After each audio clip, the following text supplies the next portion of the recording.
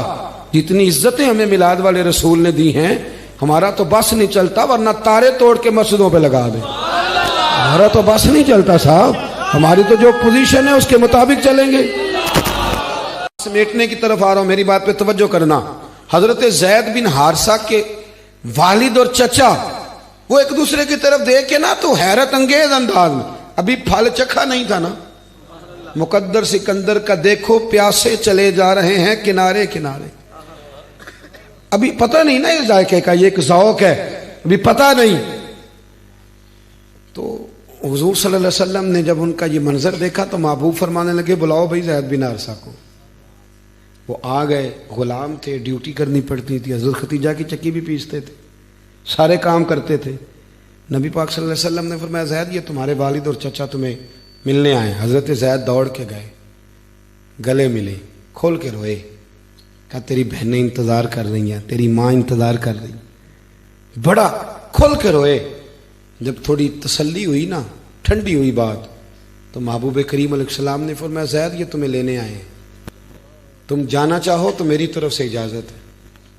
حضرت زید نے یہ لفظ سنے تو اٹھ کے دوڑے اور آ کے حضور کے قدموں میں بیٹھے. کہنے لگے سونیا مائیں بڑا پیار کرتی ہیں، بہنیں بڑا پیار کرتی ہیں، پر جب ایک دفعہ آپ مسکرا کے دیکھتے ہیں نا، یا رسول اللہ میں نے کوئی نہیں جانا، حضور میں جاؤں گا، ملوں گا، آ جاؤں گا، لیکن حضور یہ غلامی میں چھوڑ سکتا؟ نا نا نا نا، یہ والی غلامی سوال ہی نہیں پیدا ہوتا. یا رسول اللہ میں نہیں چھوڑتا. باپ کہنے لگا بیٹے تو شہزادہ ہے، ہمارے گھر میں پیسے ہیں، تو کیوں نہیں آنا چاہتا؟ تو حضرت زید رو پڑے. کہنے لگے ابا تو 4 دن رہ کے تو دیکھ، تو تھوڑے دن رہ تو صحیح نا. میں صوفیاء کو پڑھتا رہتا ہوں، پیر چندن شاہ صاحب عالم ہاروی رحمۃ اللہ علیہ کے حالات دیکھ رہا تھا، جو بڑے حضرت صاحب تھے. تو کوئی لڑکا تھا کشمیر کا رہنے والا، وہ یہاں سے حضرت کی زیارت کے لیے آیا، تو یہاں کچھ دن رہا تو چلا گیا. تو شاہ جی وہ چلا گیا تو کہنے لگے منڈا بابا سی جے رہ پیندا تے اللہ اللہ سکھاندے انہوں. کچھ لوگ ہوتے ہیں نا جی، تو بندے کی نظر آ جاتی ہے ان پہ، اس کو بھی کوئی کشش آئی تو واپس آ گیا، حضرت کے پاس رہنے لگ گیا.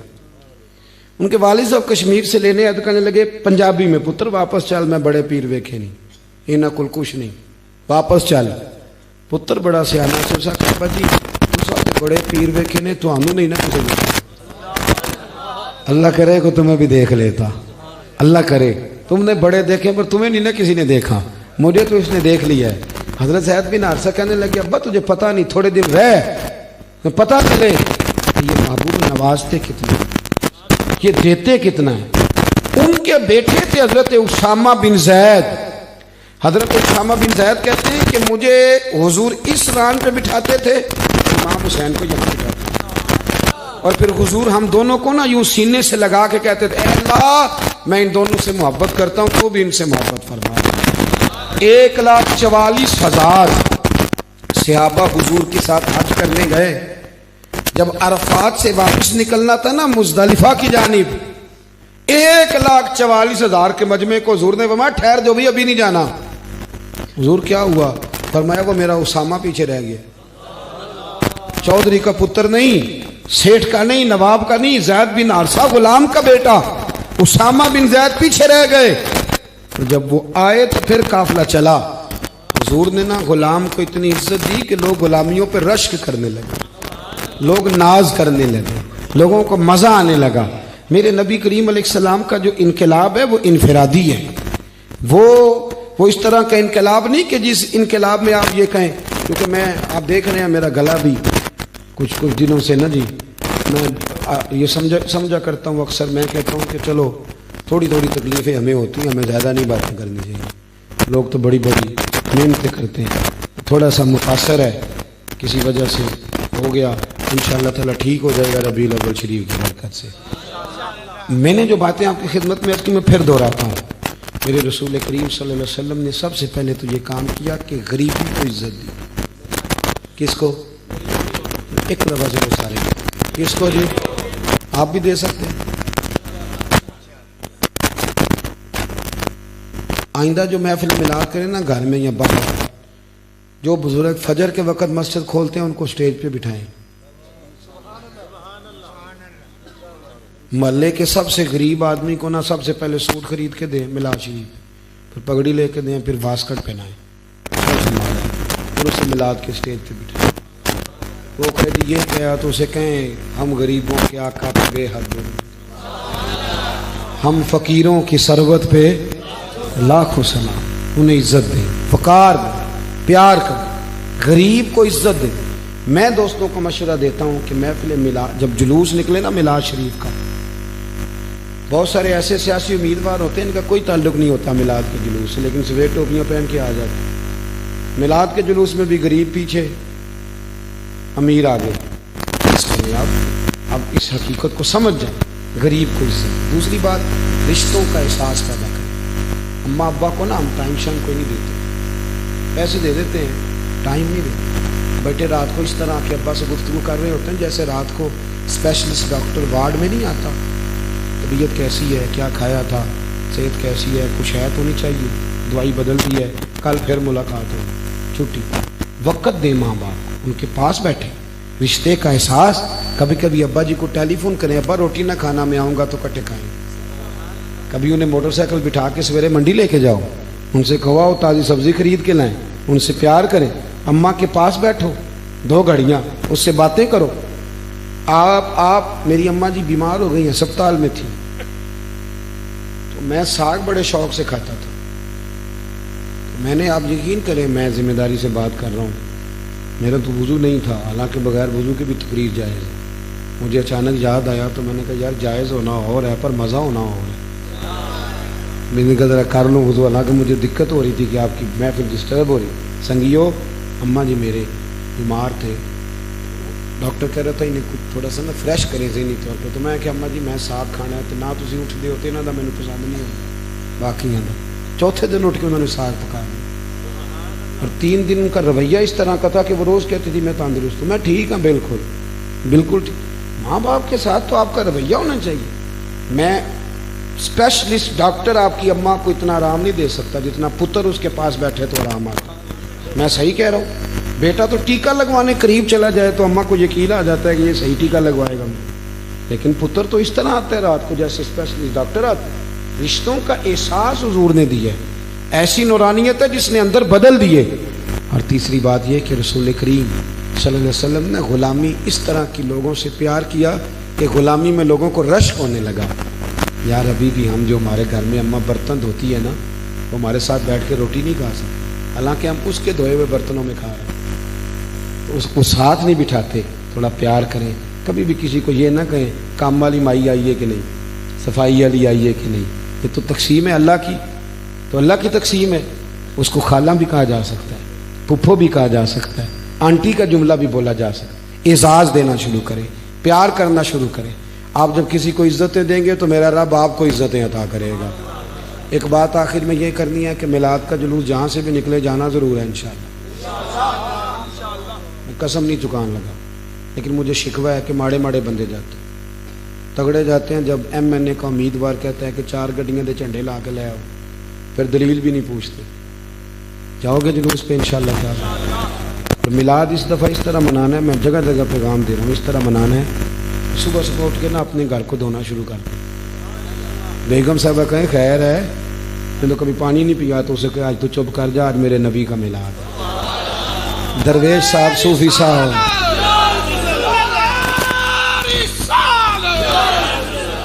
بہت بڑا دشمن سامنے آئے اور بڑی غلط بات کر جائے تو اسے کہے تجھے آج کچھ بھی نہیں کہا، آج میرے نبی پاک کا میلاد ہے۔ اور بہت بڑے علامہ صاحب، پیر صاحب، درویش صاحب وہ سویرے جھاڑو لے لیں اور مسجد کی گلی صاف کرنے لگے۔ شاگرد کے استاد جی مجھے دے دو، حضرت جی مجھے دے دو، کہ چپ کر، ہم سے تو سلام کسی نے نہیں لینی تھی، یہ سارا میلاد کا ہی صدقہ ہے، آج جھاڑو میں نہیں دینا۔ اس طرح نا 2 جوڑے لے لیں، چاہے 400 والے لے لیں، ایک مٹھائی کا ڈبہ لے لیں اور بہن کو عید دینے پہنچ جائیں 11 بجے، وہ دور سے دیکھ کے رو پڑے گی، او ہو میرا ویر آ گیا، بسم اللہ، تو کیسے آیا ہے؟ اسے کہو بہن کل عید ہے اور عید میلاد النبی والی عید ہے، اس محبوب کی یہ نام کی عید ہے جنہوں نے ہمیں بتایا ہے کہ بیٹیوں اور بہنوں کی شان کیا ہے۔